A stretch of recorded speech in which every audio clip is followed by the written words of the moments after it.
Bapak Ibu yang dikasihi Tuhan, Allah kita adalah Allah yang kasih.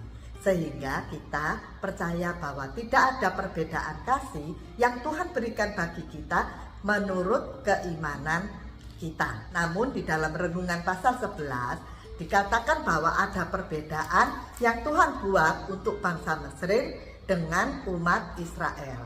Seperti yang kita tahu bahwa karena kekerasan hati Fir'aun, maka Tuhan memberikan tulah kepada bangsa Mesir. Dan tulah-tulah itu hanya berdampak pada lingkungan saja, seperti adanya lalat, kata, air menjadi darah, dan lain-lain.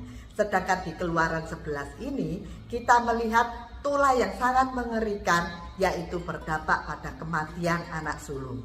Dan pada budaya orang Mesir, anak sulung adalah sebagai calon penerus sebuah keluarga. Coba kita baca di dalam ayat 7 yang berbunyi, "Tapi terhadap siapapun dari antara orang Israel, seekor anjing pun tidak akan berani menggonggong, baik terhadap manusia maupun binatang, supaya kamu mengetahui bahwa Tuhan membuat perbedaan antara orang Mesir dan orang Israel." Bapak Ibu, di sini kita melihat ada perbedaan yang Tuhan buat bagi orang yang ikut Tuhan dan orang yang menolak Tuhan.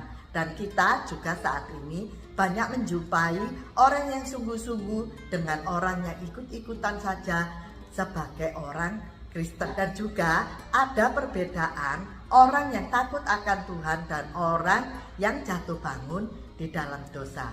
Pastilah ada perbedaan yang Tuhan beri, dilihat dari Galatia 5 ayat 19 sampai 23. Dikatakan bahwa orang harus menghasilkan buah roh dan bukan hidup berdasarkan kedagingan. Karena yang hidup dalam kedagingan tidak akan mendapat bagian dalam kerajaan Allah. Demikian juga orang yang tidak percaya bahwa Yesus adalah Tuhan juga dibedakan akhir daripada tujuan kehidupan mereka terhadap kekekalan.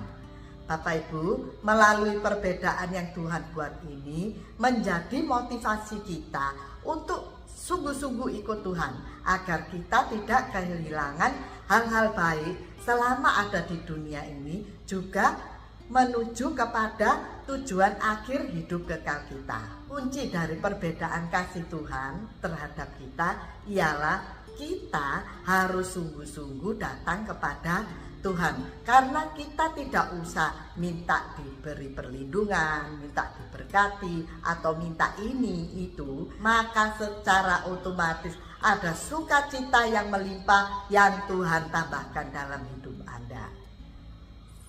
Selamat pagi, Tuhan memberkati.